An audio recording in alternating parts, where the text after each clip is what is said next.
In the name of the Father, and the Son, and the Holy Spirit. You may have found one of these in your bulletin this morning because we are launching a capital campaign at St. John's this morning. And what's a capital campaign? It's a fundraising drive to raise money to rehabilitate and, in some cases, to modestly remodel our buildings. It's not to pay our bills, it's not to pay our staff, it's not to support our programs. Our regular giving supports all the good things that happen inside our buildings. The capital campaign is for the buildings themselves, because over the course of time, material objects like buildings naturally deteriorate, and if you neglect them long enough, they begin to disintegrate. Have you looked inside the baptismal chapel lately? It is just beautiful. And it's deteriorating. And that's a sin. A part of what it means to be faithful is to take good care of the things you've been given. That's called good stewardship. And along with everything else our community has been entrusted with, we have been entrusted with the care of two good buildings. But the buildings aren't the only thing we've been given, and they are not the most vulnerable things in our care. I don't know if you've ever noticed, but the city of Troy is full of beautiful churches, at least 16 of which are closed. And they're not closed because the buildings disintegrated. The buildings appear to be perfectly sound. It's just that the buildings are empty. What disintegrated?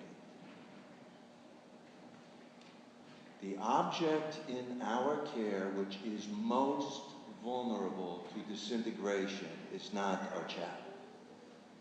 It's our mission.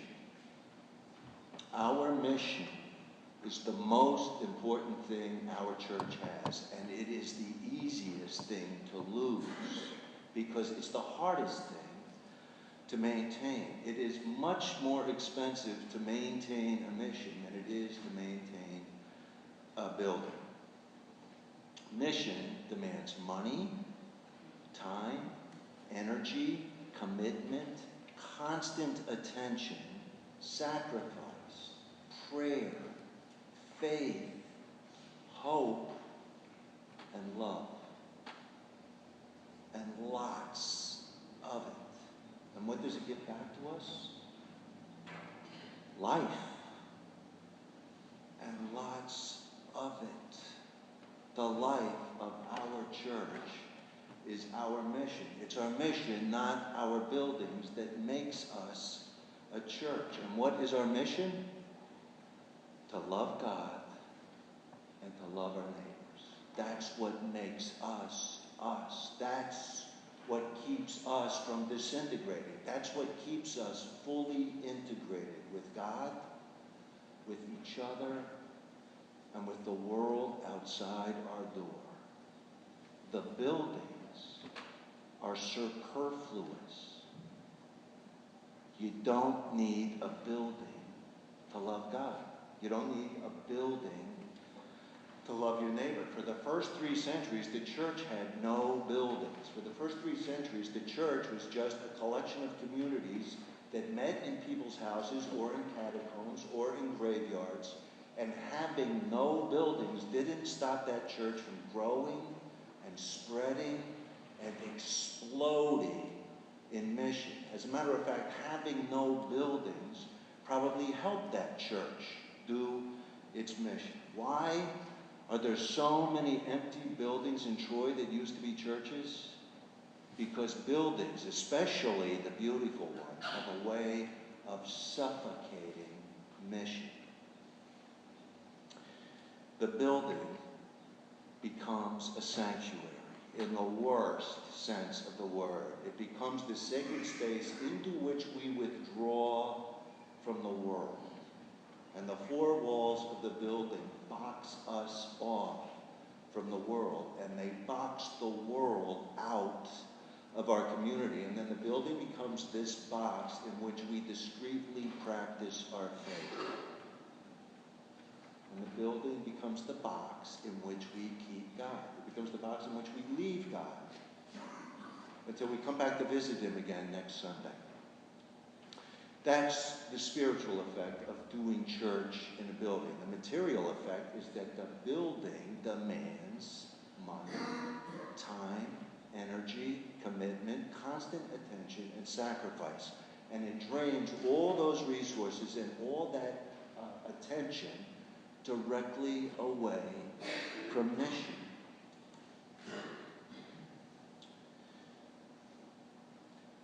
Until the mission becomes maintaining the building. And the next thing you know, the building is an idol. And then the next thing you know, the building is empty. It is easier to maintain a building than it is to maintain a mission. Actually, in the short run, it's more emotionally gratifying. Which is easier to rehabilitate? A building or us? Living out our mission rehabilitates us. It reintegrates us. If we want our church to live, if we want to live, mission must be our priority. We can't let the four walls of this building cut us off from our mission. So why, in the name of God, are we doing a capital campaign? Why do we want to give attention to the buildings? The buildings are not our mission. It's just that if you happen to have a gymnasium, then you can draw kids from the neighborhood off the streets and onto our property, and you can give those kids a safe place to play basketball. And you can give those kids a sense of belonging. And the next thing you know, those kids are relating themselves to our community. And the next thing you know, those kids are serving us community meals in the gymnasium. And the next thing you know, we're meeting their parents. And the next thing you know, those kids, some of them, are appearing in this building on Sundays. And our community is growing. Okay, you don't need a gymnasium to do mission. But if you have a gymnasium, you can have exercise programs. They draw people outside our community, inside our community, and draw people inside our community closer to each other and closer to God. And they begin to feel like they are being rehabilitated in body, mind, and spirit. You don't need a building to do the mission. But if you happen to have a basement, you could have a thrift shop. And you could help people all over our city find things they need at prices they can afford. And then you could take every nickel of the money you make and pour it back into the neighborhoods of Troy. You don't need a building to bless the city of Troy. God knows the city of Troy has more buildings than it knows what to do with. But if you have a building in the city of Troy, you can give shelter to homeless men during the winter months. And you can give space to broken families where they can reunite with their children several days during the week. And then several nights during the week, you can give space to Alcoholics Anonymous so that men and women whose lives have disintegrated can begin to rehabilitate their lives. If you had a building, you could do hospitality to the people in your neighborhood.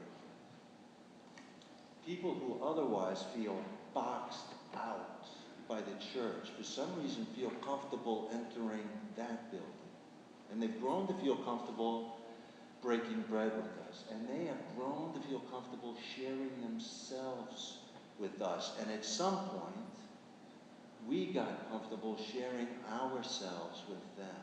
And the next thing we knew, we were integrating. Our church got reintroduced to our neighborhood, and our neighbors are getting reintroduced to the church. You don't need a building to love your neighbors. But if you have a building, you can have a food pantry.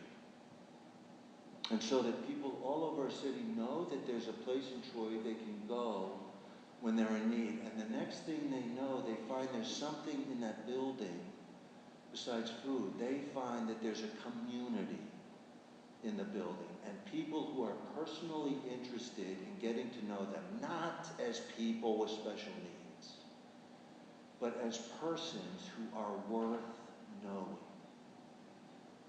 And the next thing you know, they're telling you about needs that have nothing to do with food. And the next thing you know, we're praying with them.